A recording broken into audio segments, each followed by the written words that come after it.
Olá, amigos. Boa noite em Brasília, 19 horas, como dizia antigamente o pessoal aqui da Hora do Brasil. 19 horas do domingo de Páscoa. Feliz Páscoa para todos. É o nosso segundo live da política brasileira, com os principais destaques da semana política no Brasil. E comento um pouquinho antes de passar os demais analistas que estão comigo aqui, Cristiano Noronha, Lucas Aragão, Tiago Aragão, sócios da Arco, para comentar temas específicos da próxima semana, falar um pouco da semana passada, que, como tem sido recorrente, uma semana de muitas emoções. Primeiro, o presidente fazendo um pronunciamento apaziguador, também abrindo negociações com partidos políticos. Aí depois tem o vazamento da conversa de Onyx Lorenzoni com o ex-ministro Osmar Terra, e depois ainda tem a visita do presidente a Águas Lindas, aqui perto de Brasília, onde ele confraterniza com a população, e o ministro e o governador de Goiás, o ministro Mandetta, o governador de Goiás, com as suas máscaras. Enfim, a situação, como sempre, movimentada. E também na pauta a grande discussão do Congresso com a equipe econômica sobre o Plano Mansueto. Então, já sem mais delongas, vou passar a palavra para o Cristiano, para que ele comente quais são as principais tendências e temas da semana pela ótica da política em Brasília. Cristiano.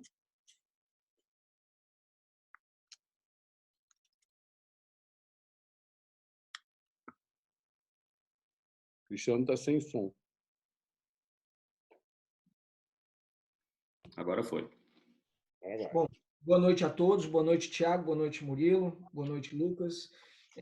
Bom, a semana, a gente viu a semana terminar com uma grande discussão entre a Câmara e a equipe econômica com relação aos impactos financeiros que esse novo texto, na verdade, deixou de ser Plano Mansueto para passar a ser socorro emergencial para estados e municípios, né? Porque os princípios do projeto de lei, inicialmente da Lei Mansueto, saiu do projeto, como disse o próprio Rodrigo Maia, isso é um tema para ser tratado no futuro. E aí o Mansueto ia ficar ofendido de ter esse nome, né? Ele, como um fiscalista, não ia gostar. Então, a gente tem, em primeiro lugar, Murilo, também uma divergência de valores, quer dizer, ao mesmo tempo que o relator fala de um impacto de 100 bi, a equipe econômica já divulgou um relatório essa semana, dizendo que o impacto poderia chegar a mais de 200 bilhões de reais. Então, há um impasse em relação ao conteúdo desse projeto. Eu entendo que ele vai passar por ajustes, eu acredito que dificilmente seja votado o texto conforme o relator apresentou na última sexta-feira. Então, esse é um tema, mas que o próprio Rodrigo Maia diz que não quer passar de segunda-feira. Ele quer uma solução já para essa semana. Outra questão é o orçamento de guerra que está lá no Senado, que existe um grande ponto de divergência com relação ao Banco Central, se ele pode ou não comprar e vender títulos públicos e títulos privados. Há uma expectativa de ajuste nesse texto, mas os senadores tentam fazer uma mudança que seja uma emenda de redação apenas para evitar que o texto tenha que retornar para a Câmara dos Deputados e aí votar isso mais rapidamente. Pegou muito o setor empresarial de surpresa aquela decisão em caráter liminar do ministro Lewandowski sobre a necessidade dos sindicatos terem que se manifestar em acordos coletivos entre empregados e empregados e empresas. Então, o Supremo Tribunal Federal vai julgar isso na quinta-feira para ajustar essa medida. Isso pegou o setor empresarial muito de surpresa. E, por fim, gostaria de destacar a LDO, que é a Lei de Diretrizes Orçamentárias, que ela chega ao Congresso Nacional essa semana, pela Constituição tem que chegar até o dia 15, e há uma grande expectativa aí do mercado em querer saber se a LDO, só para resumir, mas ela traz as linhas gerais do orçamento que vai chegar ao Congresso Nacional em agosto, né? Então, vai estar lá a projeção de déficit, de crescimento de PIB, inflação, valor do salário mínimo, esse tipo de coisa. Então, é uma grande expectativa que o mercado está tendo em relação ao LDO, porque vai ser uma projeção que a equipe econômica vai fazer, o que ela espera de macroeconomia para o ano que vem.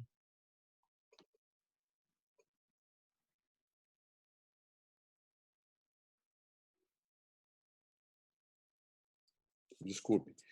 Vamos ouvir agora, Tiago. Bom, hoje, essa semana, aliás, nós fizemos uma live com investidores estrangeiros. Quem participou foi você, o Lucas e o Michael. Como é que você está vendo aí a imagem do Brasil junto a esses investidores, ao mercado, à Wall Street, com relação à condução, tanto econômica quanto à condução da questão de saúde pública do combate ao coronavírus? Como eles estão vendo? Quais são as expectativas? O que falta? O que poderia melhorar? Ou o que eles consideram adequado? Você tem algum feedback para a gente aí dessa conversa? Bom, após a nossa live com alguns investidores estrangeiros, eu conversei com algum deles no fim, né? E eles tendem a ter uma visão um pouco mais fria da situação no Brasil, mas mesmo assim não escapa de ter algumas crises, algumas críticas e algumas expectativas em relação à condução.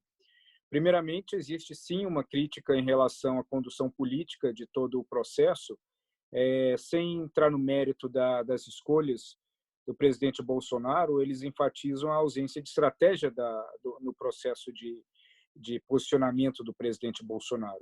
Eles argumentaram nessa conversa que, independente de tomar uma linha A ou B, ou isolamento total, isolamento temporário, quarentena localizada, etc., que a ausência de uma estratégia muito clara, de uma explicação sobre o que está acontecendo, é um fator crítico para eles poderem montar uma linha de tempo de como que a situação pode progredir no Brasil. Então, naturalmente, isso é uma crítica forte, é uma crítica que existe, é uma crítica que tem um peso considerável no processo de tomada de decisão desses investidores. Uma coisa que foi comentada também é que a questão do déficit fiscal no Brasil não é algo que eles estão vendo com tanta preocupação no momento, porque eles dizem que isso é uma tendência global hoje, é uma tendência de que o déficit vai ocorrer porque os governos eles precisam colocar dinheiro para fazer a economia girar e para manter o mínimo do aquecimento possível dentro dessa crise que nós estamos vivendo.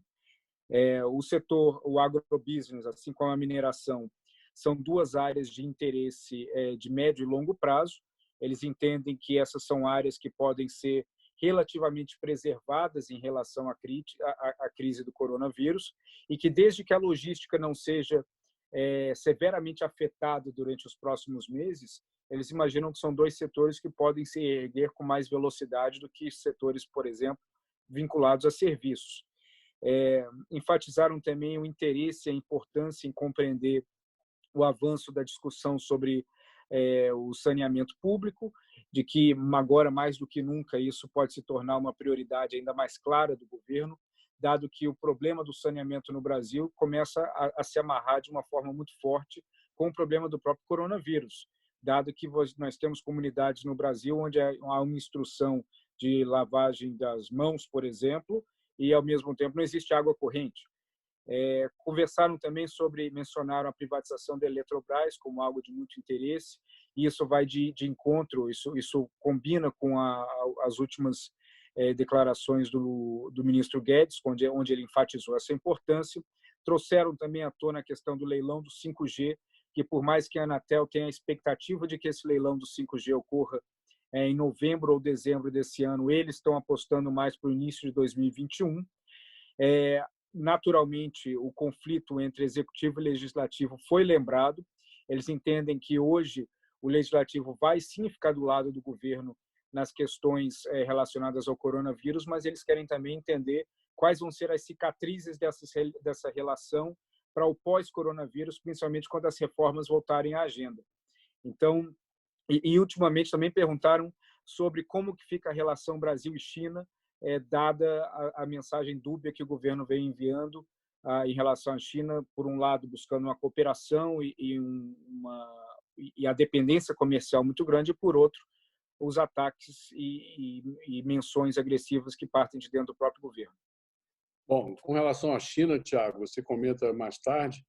Queria passar agora para o Lucas, para que ele comentasse a questão da popularidade do presidente Bolsonaro. Tem uma matéria interessante hoje na coluna do Estadão, que avalia que, apesar de toda a crítica que ele recebe, ele tem mantido a sua popularidade. Ela mostra uma resiliência em manter a popularidade a despeito de ter claramente a mídia contra ele, não apenas por razões ideológicas, mas agora com mais detalhamento por conta da sua postura em relação à questão do coronavírus.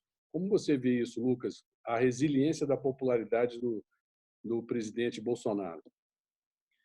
Boa noite a todos, boa noite Murilo, Thiago, Cristiano, feliz Páscoa a todo mundo que está nos acompanhando. Olha, eu mantenho a opinião, inclusive a gente falou disso no nosso último call, no domingo passado, voltei a falar disso dessa vez com os investidores estrangeiros na quarta-feira, se eu não me engano, que a popularidade do presidente Bolsonaro, ela tem esse buffer aí de uns 25%, 30%, que foi se consolidando ao longo do ano, e também foi se consolidando ao longo do ano aquela faixa do meio, muito provavelmente quem se opõe ao PT e que deu uma chance ao presidente Bolsonaro em 2018, acabou sendo o que fez ele chegar aos 50+1 dos votos, e também tão consolidado quanto aquela faixa que o rejeita e vai continuar o rejeitando. Houve quase uma simetria ao longo desse ano aí de 30 e pouco, 30 e pouco, 30 e pouco.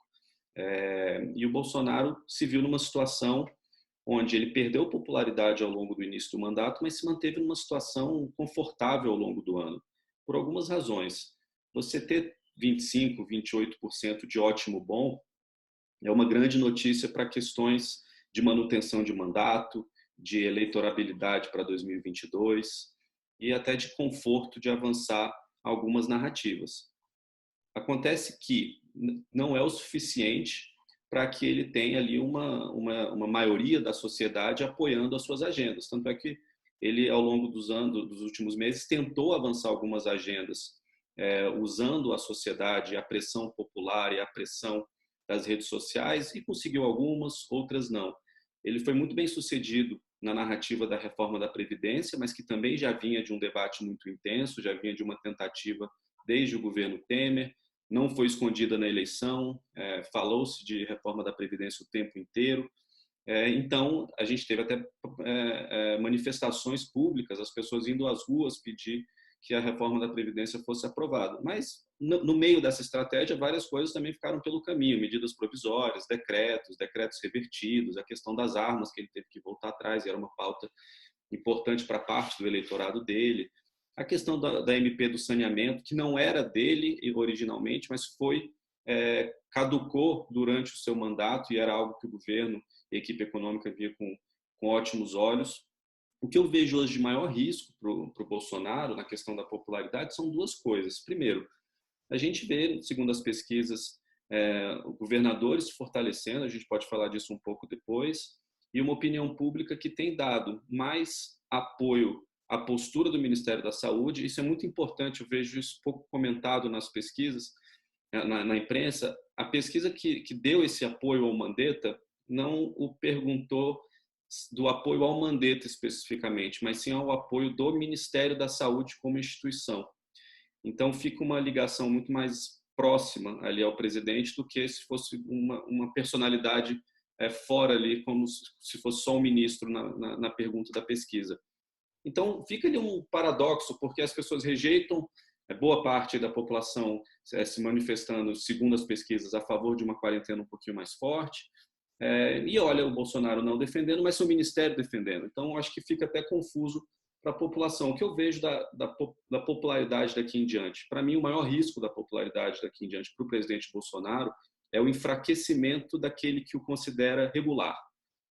Porque regular na política, principalmente no Brasil, é quase amor, né? O cara considerar o presidente que está fazendo um trabalho regular é uma ótima notícia para um presidente. Agora, se esse regular migrar para o ruim, péssimo, a gente pode ver um vazio no meio, um país cada vez mais polarizado, e isso pode, eventualmente, comprometer alguma narrativa do Bolsonaro lá para frente. Mas agora, por enquanto, 25, 30 para ele o deixa numa situação confortável de manutenção de mandato, de avanço na sua narrativa, mas, obviamente, isso tudo vai depender de como o coronavírus vai avançar no Brasil nas próximas semanas, no próximo mês. Isso pode ser decisivo para esse desenho aí. Eu ainda acho que ele vai manter forte ali uns 20, 25% de ótimo bom do bolsonarismo raiz, mas se a gente tem um avanço que deteriore as vidas, deteriore a economia muito fortemente, a gente pode ver um país muito polarizado com o regular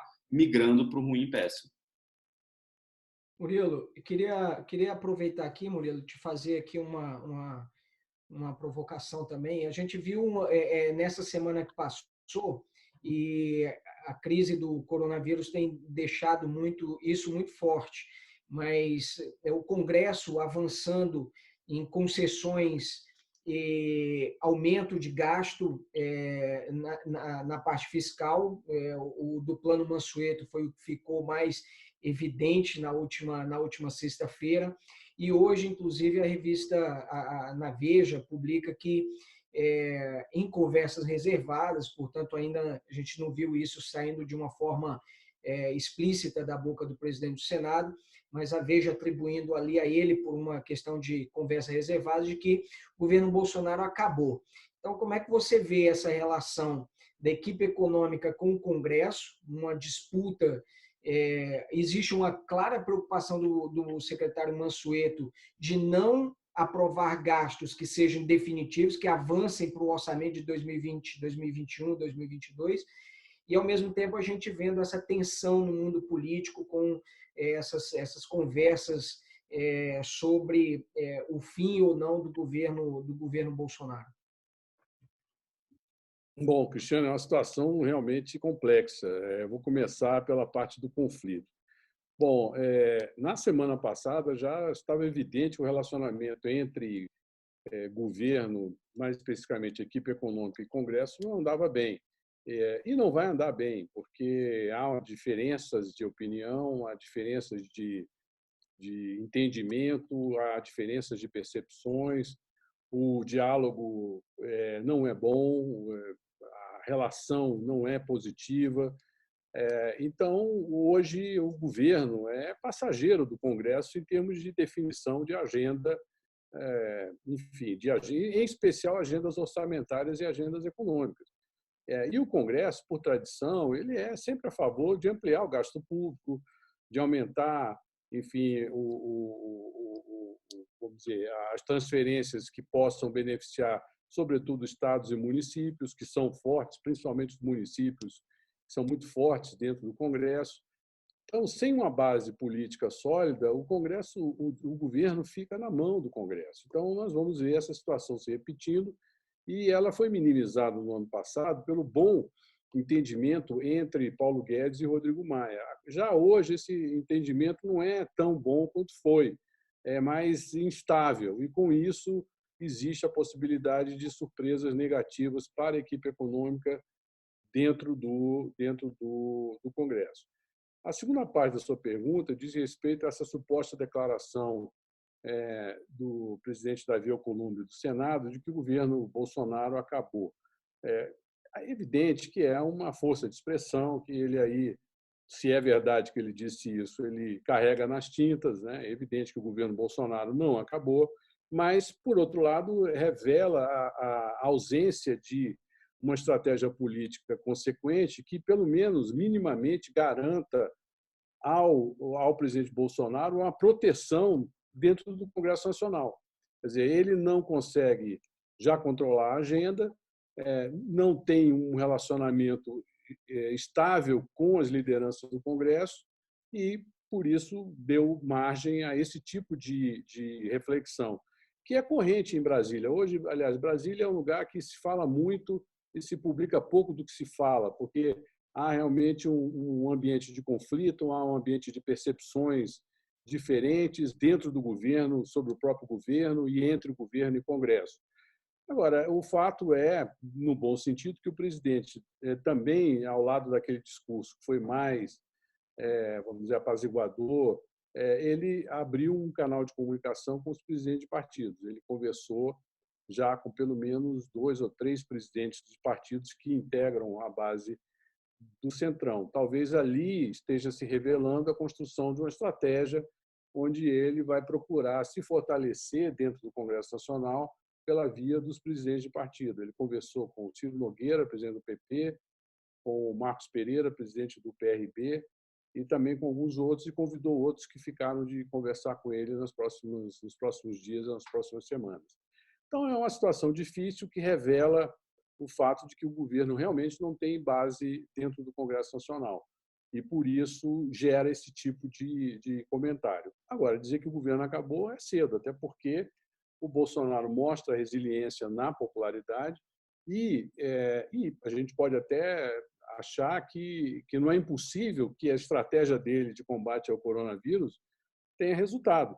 E, por outro lado, em acréscimo ao fato de que pode, sim, o Bolsonaro terminar o governo até forte, né, saindo da crise forte, é que esse governo vai ter muito dinheiro para gastar. E, se for inteligente e fizer um plano Marshall, fizer investimentos fortes em infraestrutura, que mobilizam grandes contingentes de mão de obra, ele pode realmente fazer o Brasil crescer, não, claro que espetacularmente, mas sair razoavelmente bem da crise que vai acontecer, que já está acontecendo e que prevê aí uma perda de PIB de quase 5 pontos, segundo o Banco Mundial.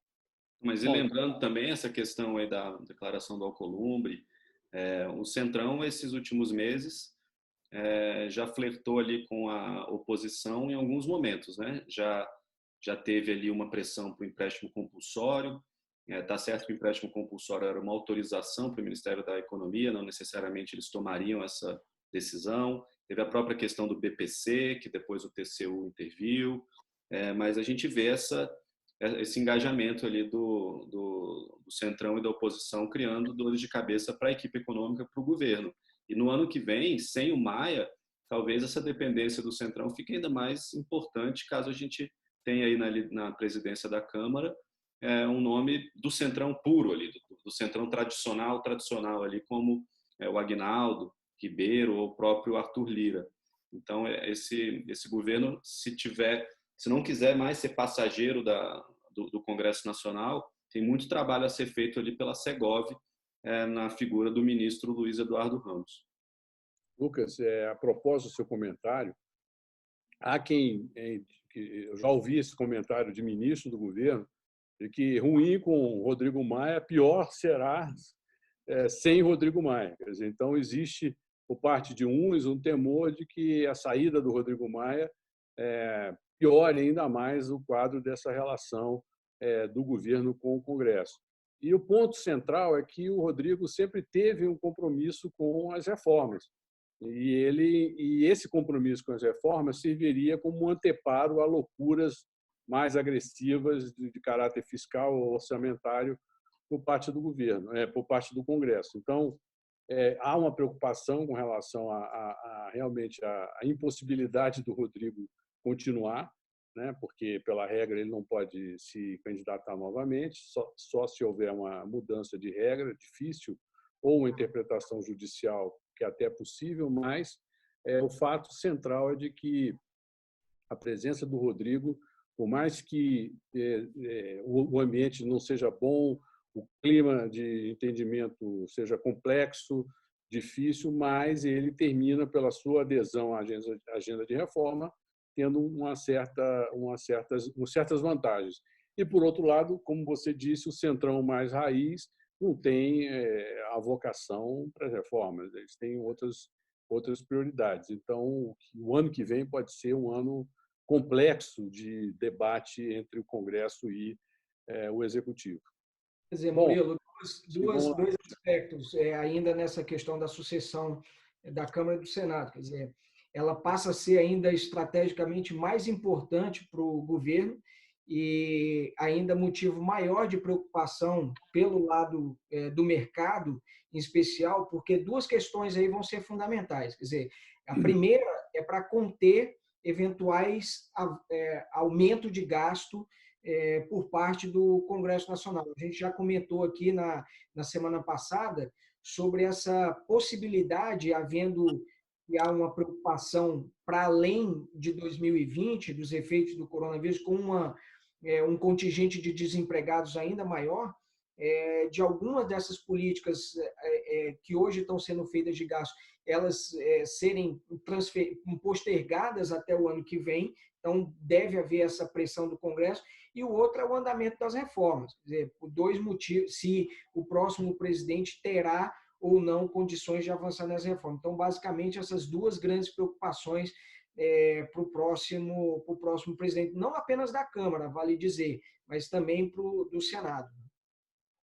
É verdade, Cris. E tem um outro aspecto aí que a gente tem que entender, que a crise do coronavírus e o aumento do desemprego vai gerar uma espécie de época que eu apelidei de época do banco imobiliário, né? Quer dizer, não é mais a austeridade fiscal, aquelas regras todas, elas não vão valer para enfrentar essa nova realidade. Então, e o Congresso sabe disso. O Congresso sabe, porque o Congresso olha para o passado, olha como foi feito o Plano Marshall, como foi feito os planos na saída da Crash Wall Street, o New Deal com o Roosevelt, e também outras crises que ocorreram no mundo.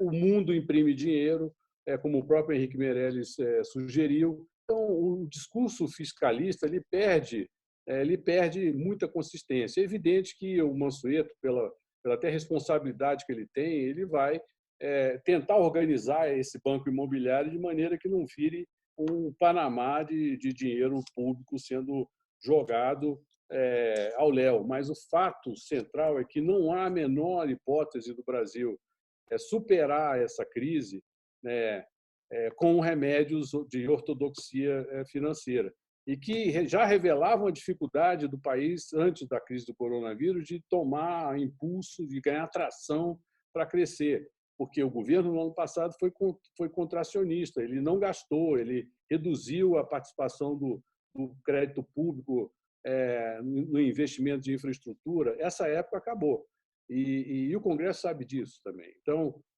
a gente tem um dilema evidente, claro, um dilema, e que vai colocar muito a equipe econômica em xeque, né?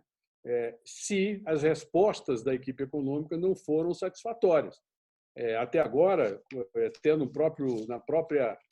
na nossa edição do Política Brasileira, o Cristiano elencou aqui que as principais medidas legislativas já somam 483 bilhões, né? Mas talvez isso não seja suficiente, porque a gente ainda não falou de investimentos em infraestrutura. Quer dizer, muito que se fala hoje são apenas questões que se dizem respeito ao combate imediato da crise.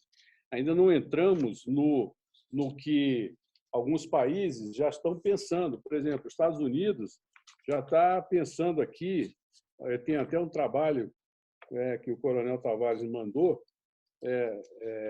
não, foi o Nelson que me mandou, National Coronavirus Response, a Roadmap to Reopening. Aqui já se trata um pouco dessa questão de como a gente vai sair desse negócio. E isso vai custar muito dinheiro. Bom, eu queria perguntar agora ao Tiago. Tiago, essa semana que passou, novamente, o relacionamento Brasil-China voltou a ocupar as páginas aqui, com acusações, suspeitas e, ao mesmo tempo, anúncios de ajudas. Como você está vendo aí o momento dessa nossa relação Brasil e China neste momento, hoje? Porque isso está mudando todos os dias, então, a sua opinião do momento. Bom, a relação do Brasil com a China ela é uma relação complicada porque ela é uma dependência indesejável. Pelo menos é o que esse governo está demonstrando desde o começo do ano passado. Então, se por um lado você tem uma dependência onde o que dita na área comercial é o fluxo de dinheiro que entra no Brasil e a capacidade de venda, principalmente do agronegócio, para a China, e o vendedor e o produtor, no final das contas, ele não se importa quem que está comprando o seu produto, desde que seu produto esteja sendo comprado,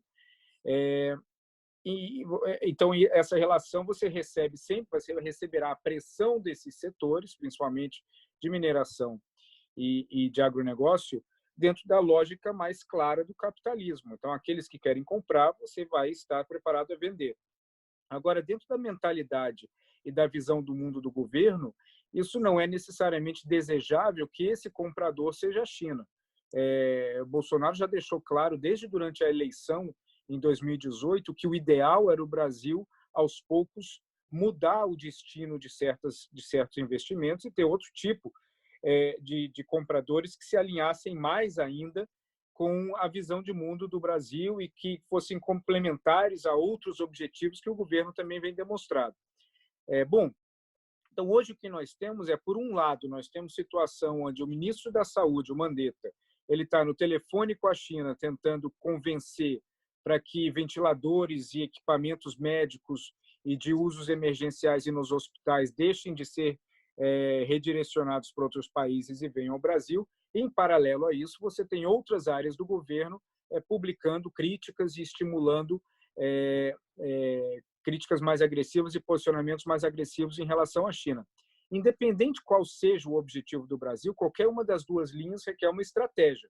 Se a estratégia do Brasil for voltada para um distanciamento da China, isso deve incluir também uma redefinição de como que poderia ser redirecionado ao longo do governo Bolsonaro as nossas exportações para a China e como que isso poderia ser diluído para que essa dependência diminuísse e pudesse, então, aumentar o grau de antagonismo dentro de uma visão de mundo mais ampla.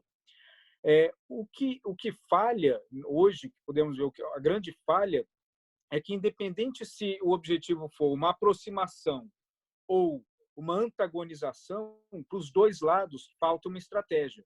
Então, independente, o que não dá é para que os dois caminhem de mãos dadas, porque aí o que pode ocorrer é que uma decisão da China em relação ao Brasil possa ser uma decisão no qual nós não esperaríamos e seríamos pegos de surpresa.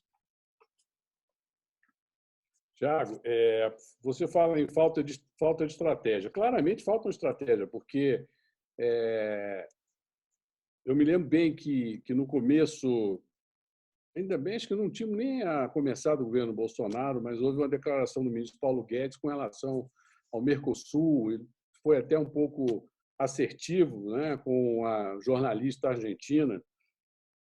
Ali, claramente, não havia uma percepção de que a Argentina é um grande parceiro comercial do Brasil, porque compra produtos que ninguém compra.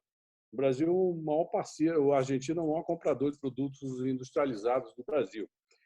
A mesma coisa em relação à China, quer dizer, várias declarações.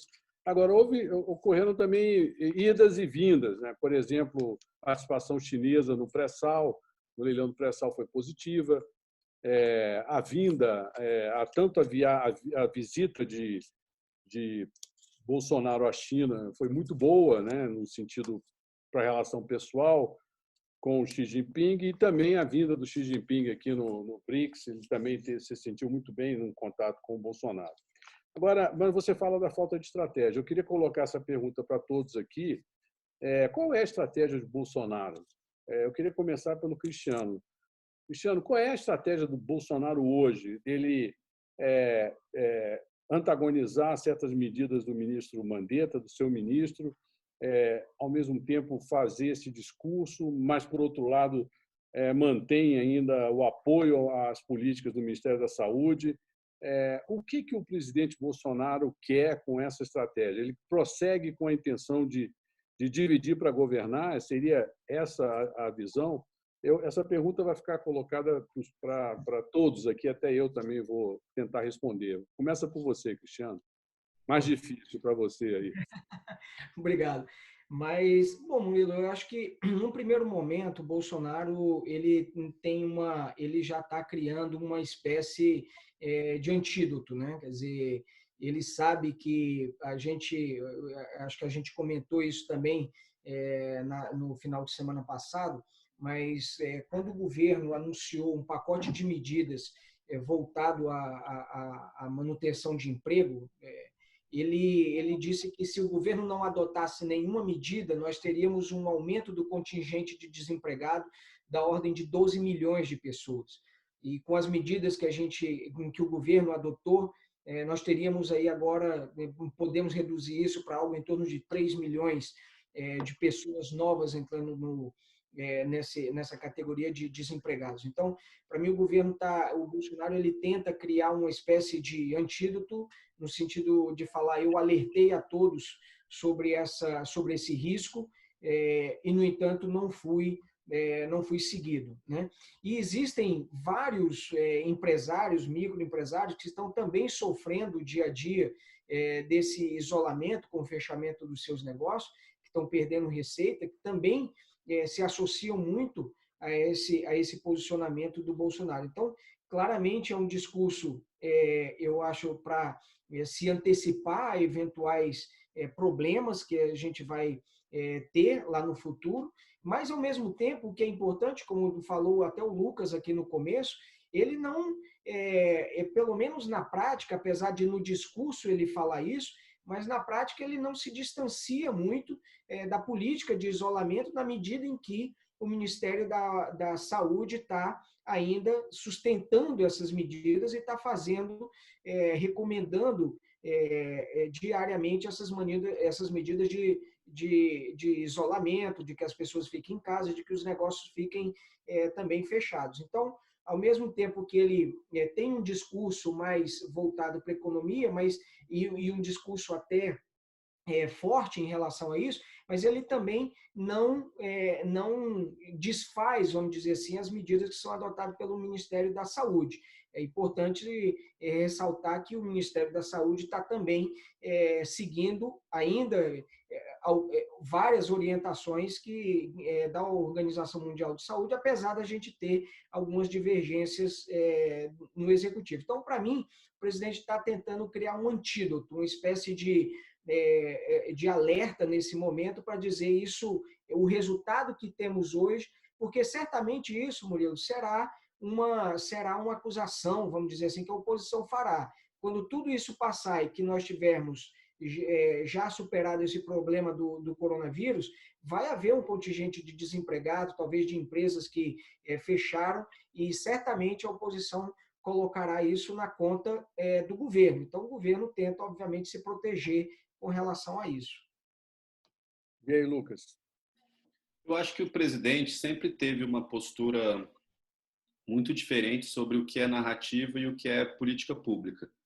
No Brasil, eu acho que a gente tem um processo decisório de política pública que é muito complicado. A gente tem um Congresso muito forte, a gente tem um Congresso que foi desenhado de uma maneira que muitas das decisões, até as que têm um caráter mais decisivo ali da presidência, como é um decreto ou uma medida provisória, ele acaba tendo a palavra final no Congresso Nacional. A própria questão de veto, que historicamente a gente passou tanto tempo ali no Fernando Henrique, Lula, com veto sendo uma coisa que ficava só na gaveta, depois de um tempo começou a ser analisado, em 2013, se eu não me engano, começou a trancar a pauta. Então, a política pública nem sempre depende inteiramente a agenda política do país, nem sempre depende inteiramente do presidente. Principalmente um presidente que rompeu aí com esse presidencialismo de coalizão, tanto na narrativa, mas também não tendo uma base ali formal no Congresso Nacional, não abrindo os ministérios para os partidos políticos. Então, cada vez mais é preciso ter um diálogo e a política pública, a agenda, às vezes acaba mudando, como a gente viu tantas vezes, políticas públicas ficando pelo meio do caminho. Agora, uma coisa que ele tem total controle é a narrativa, e isso ele sempre foi muito claro na sua narrativa. A gente viu nos últimos 6 meses 2 episódios que me chamam muito a atenção e eu acho que são estratégias parecidas ali de socializar a culpa, que normalmente o brasileiro, o cidadão, sempre coloca na conta do presidente da República, que é a questão do desemprego, a questão do crescimento, a questão do bem-estar geral da economia. É claro que o presidente tem essa responsabilidade sobre essa economia macro do país. Eu acho que o presidente Bolsonaro, há 6 meses, mais ou menos, acho que menos, esses últimos meses foram tão intensos que eu nem lembro mais como era o pré-crise. Mas há pouco tempo atrás a gente teve a questão da gasolina, do preço da gasolina, que ele repassou a culpa para os governadores, falando, bom, já que vocês acham caro, vocês zeram aí o imposto de vocês e pronto, fica baratinho. Então, ele socializou a culpa ali. Viu, Lucas? Solução Homer Simpson. A culpa é minha, eu coloco em quem eu quiser. Exato. Então, ele fez essa movimentação, claro que não tem impacto de política pública, ou seja, não vai mudar o caminho de uma política pública, mas acaba tendo um fator ali da população observar de uma forma diferente. Eu acho que nessa questão do coronavírus, eu acho que foram feitas algumas estratégias do presidente Bolsonaro. Primeiro, como o Cristiano falou, a questão do antídoto, ele sabe que vai ter uma destruição econômica lá na frente. A gente vai ter uma recessão, a gente vai ter muito desempregado, a gente vai ter gente com fome, a gente vai ter gente em situação crítica. Ele precisa de uma narrativa para explicar isso. E mesmo que a política pública não se altere, porque o Ministério da Saúde está fazendo o que está fazendo, porque os estados têm a jurisprudência para abrir comércio ou não abrir comércio, ele lá na frente estou dizendo que ele está protegido eleitoralmente, mas ele tenta chegar lá na frente com uma narrativa, dizendo, bom, gente, eu quis, mas o Dória não quis, o Witzel não quis, não sei o quem não quis. Então, ele já cria a tentativa de uma narrativa.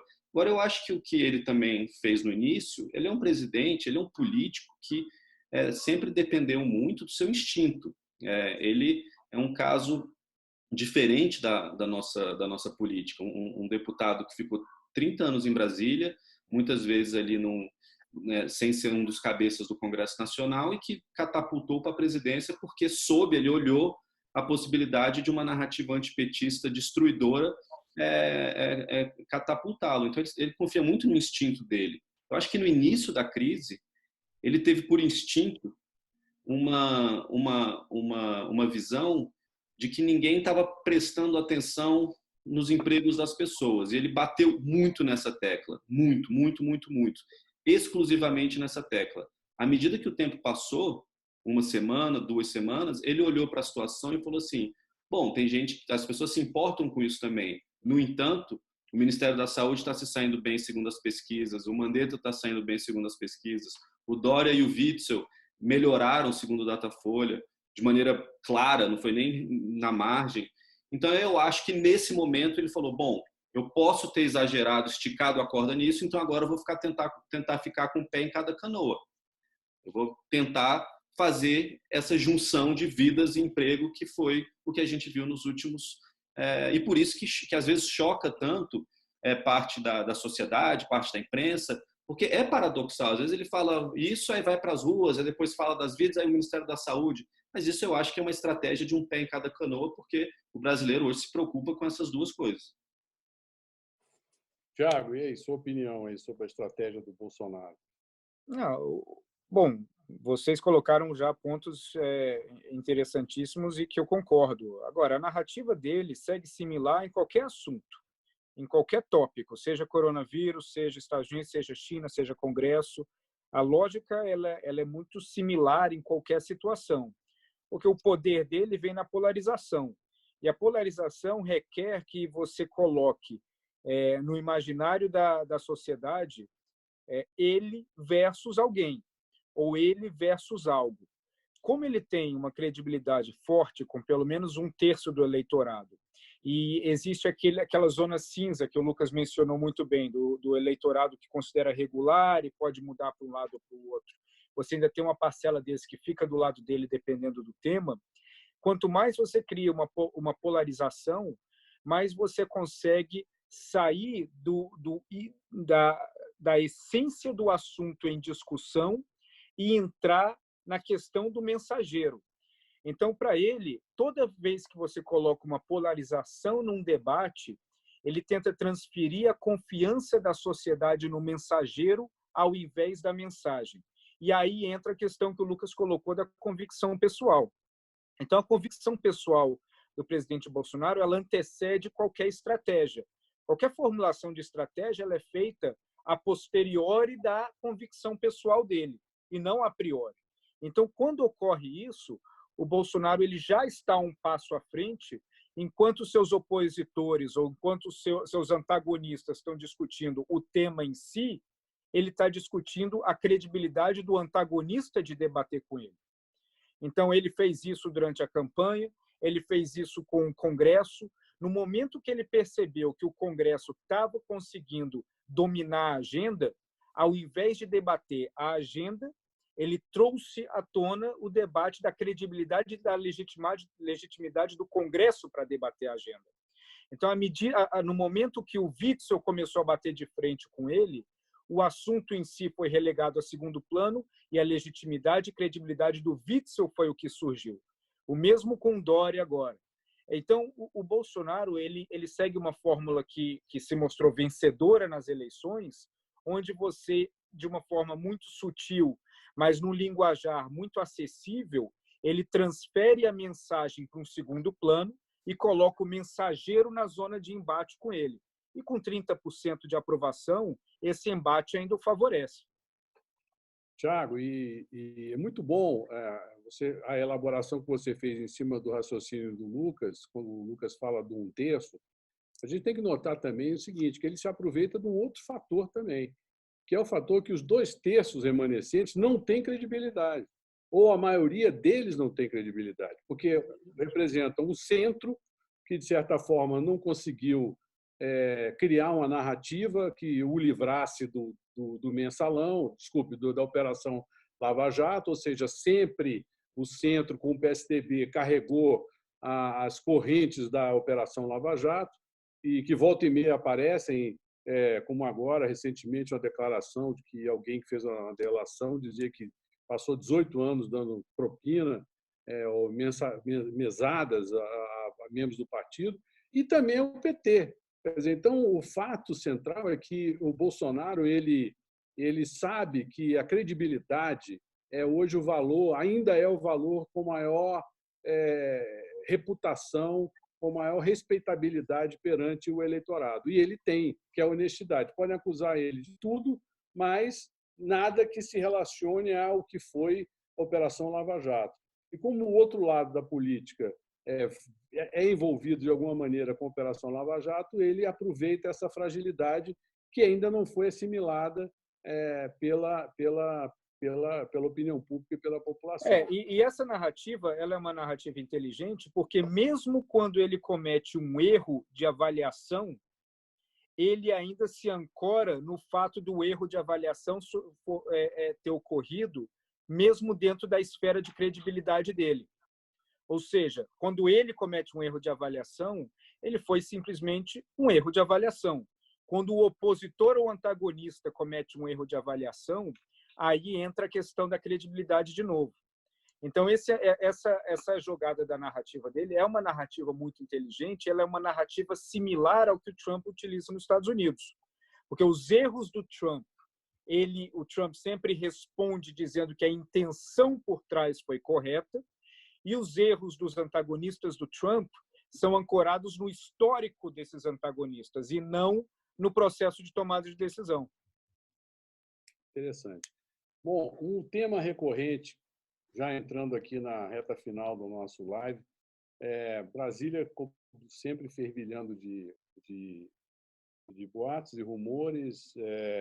Um deles é de que, finalmente ou não, enfim, que o ministro Mandetta seria demitido, né? E as últimas, vamos dizer, os últimos rumores dizem respeito não apenas à opinião que se tem do trabalho dele, bom tecnicamente, mas que ele não ele não carrega para o governo o prestígio que ele angaria junto à população, e também a opinião que alguns têm, que foi externado ali naquela gravação que a CNN divulgou do Onyx Lorenzoni com Osmar Terra. E aí também se acrescenta agora que ele passou o fim de semana com o Ronaldo Caiado, governador Ronaldo Caiado, que é hoje um desafeto do presidente Bolsonaro, rompido politicamente. Então, vocês acham que é possível acontecer isso? Quer dizer, que ele realmente saia? Eu, particularmente, acho que não, mas tudo é possível, né? Em relação a política tudo é possível. Qual é a opinião de vocês com relação a isso? Murilo, eu acho que demissão é muito difícil você seguir uma metodologia ali de uma análise política sobre o que vai ser feito, porque uma decisão como um projeto de lei, o avanço de uma pauta dentro do Congresso Nacional, você tem ali um palco institucional, onde a história mostra como as coisas avançam, você tem um regimento interno para analisar a cronologia, o tempo, você sabe exatamente quais são as armas da oposição, você sabe exatamente quais são os votos da oposição. Então, se você tem ali múltiplas variáveis onde você consegue trabalhar e chegar numa tendência. É provável que a agenda seja aprovada, é provável que a agenda fique pelo meio do caminho. Em demissão, isso depende, né, de um momento, ali de uma pessoa que tem a caneta decidir. Isso pode acontecer de tantos jeitos, porque lembrou de alguma coisa, pensou em outra, ouviu algo, foi a última gota de alguma coisa, porque pensou melhor. Então, assim, eu sempre me abstenho de dizer se eu acho que vai demitir ou não, porque é de uma natureza humana muito própria que sai completamente ali de qualquer metodologia de análise. Mas já que isso foi todo um disclaimer para eu poder chutar, e meu chutômetro é que eu acho que ainda não. Eu acho que o Bolsonaro vai tomar essa decisão em algum momento, mas talvez não seja agora. Mas, assim, a chance, isso é um chute que pode mudar, obviamente, porque o Bolsonaro acordou um dia, como outros presidentes já acordaram, e tomaram a decisão de enough is enough, está na hora de mudar. Lucas, entrando nesse ponto aí, na política, existe uma lógica maior em pedir demissão do que em demitir alguém. Então, quem se demite na política segue uma lógica de tentar compreender a ausência de condição de trabalho, a ausência de uma forma de antagonizar com as críticas, a ausência de escapatória, a ausência de orçamento, a ausência de aliados em outras partes.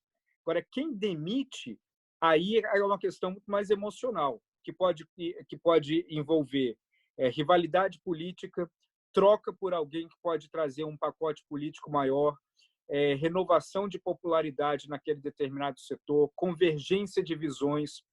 Então, eu acho que se formos analisar a saída do Mandetta, nós temos que levar em consideração que a lógica para o Bolsonaro demiti-lo é mais emocional, e isso pode acontecer a qualquer momento. Como você bem disse, ele pode acordar amanhã e demitir o Mandetta. A lógica do Mandetta sair, nós temos que ver pelo menos algum novo grande evento de contradição pública, onde a linha de decisão que o Mandetta está tomando dentro do Ministério da Saúde se torne insustentável de ser continuada. Isso quase ocorreu na semana passada, quando as linhas no qual ele defendiam eram antagônicas ao que o presidente estava fazendo. Voltamos a ter alguns sinais essa semana. Então, a persistência de todo o plano e a estratégia que o Mandetta está fazendo dentro do Ministério, quanto mais confrontada ela for, ela pode aumentar a possibilidade dele se demitir. Agora, a demissão emocional parte do presidente em relação a ele, na minha visão. Muito bem. E você, Cris? Finalizando aí o... Bom, a gente começa a semana, Murilo, da mesma forma que a gente começou a da passada, né? A gente acordou na segunda-feira com os rumores muito fortes sobre a demissão do Mandetta, e eu acho que enquanto ele continuar no Ministério, esses rumores eles vão continuar. E a gente viu o começo da semana ser bastante tenso entre o Mandetta e o Bolsonaro. Depois houve um acerto entre eles, a relação ficou relativamente boa. O presidente foi em cadeia de rádio e TV e fez um pronunciamento mais ponderado novamente, e aparentemente essa relação melhorou. Agora, se você olha no Twitter hoje do presidente, já tem novos posts falando, eu avisei que não seria, que seria um erro olhar apenas a questão olhar apenas para um problema, não olhar para a questão olhar apenas para a saúde, não olhar para a questão do emprego, por exemplo. E aí ele posta alguns vídeos de estradas sendo obstruídas, de um tumulto entre pessoas que estão trafegando ali na estrada e a polícia travando uma rodovia, e também ele colocando lá um discurso onde ele se pronunciou em frente ao Palácio do Planalto, ressaltando muito essa questão do emprego. Então, essa relação entre o presidente e o Mandetta, ela é uma relação de altos e baixos, vai ser assim, vai continuar sendo assim na crise do coronavírus, e eu acho que ela depende muito ao que tudo indica, parece que o Bolsonaro está forçando uma situação para que o ministro aponte algumas saídas, para que ele aponte alguma flexibilização. Ele está tentando fazer isso na base da pressão contínua. Isso vai depender até quando o ministro vai eventualmente conviver com esse tipo de coisa, sem também ser questionado por especialistas e tudo mais, e essa vai ser uma relação tensa. Então, eu também concordo com o Lucas e digo que é muito difícil você dizer se isso vai acontecer ou não, porque essa relação já está desgastada.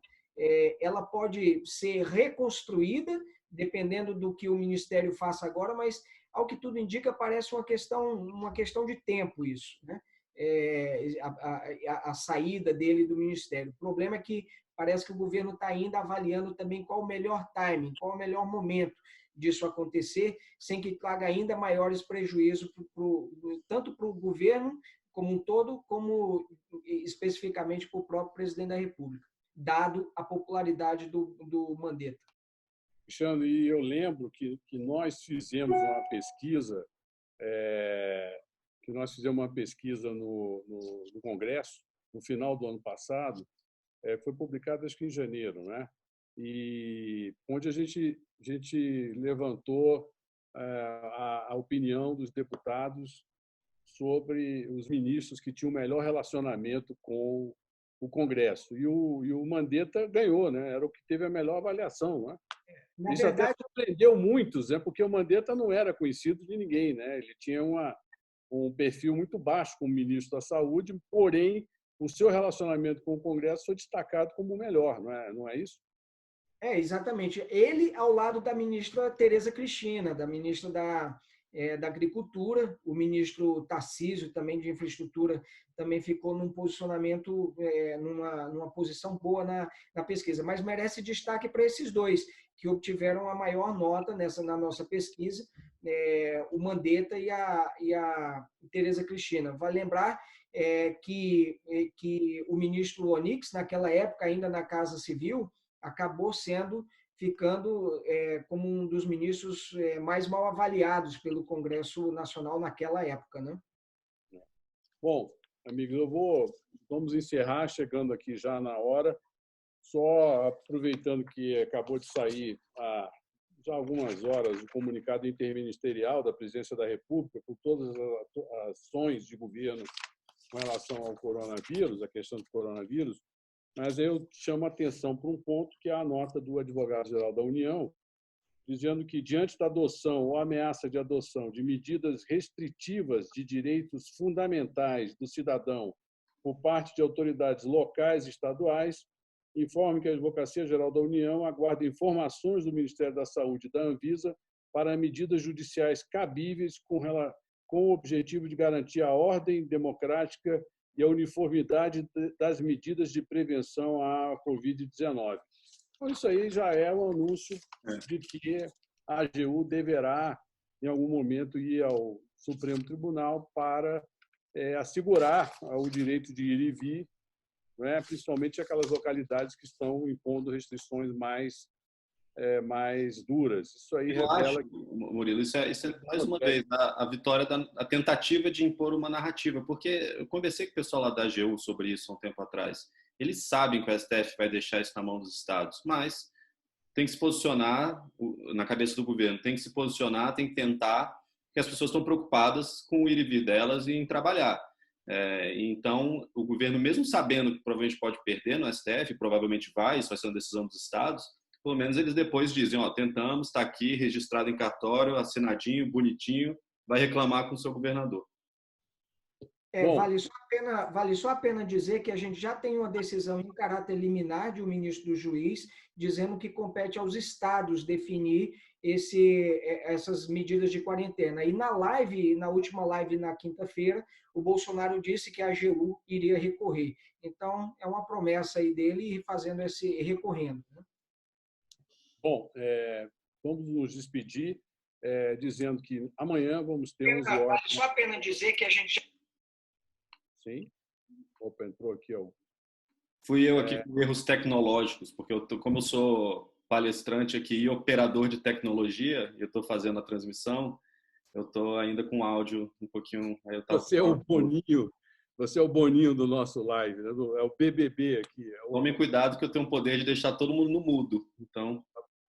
Bom, é o seguinte, então nós vamos terminar aqui agradecendo novamente a audiência expressiva e dizendo que amanhã nós temos 11 horas um live com o líder do governo no Congresso, o senador Eduardo Gomes. Na terça-feira teremos uma live às 11 horas também com o ex-presidente Michel Temer, também todos tratando aí do momento que nós vivemos e com todos convidados. E até lá. Muito obrigado.